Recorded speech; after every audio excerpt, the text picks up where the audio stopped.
Here is 5, therefore like this, equal minus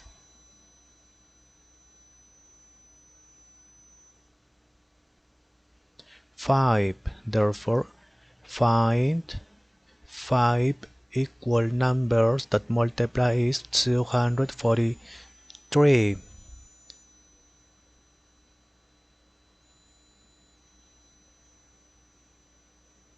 Five equal numbers.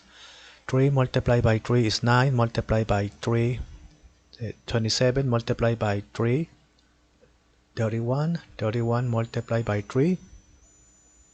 Okay, equal, perfect. Therefore, is 3 minus 3. Okay.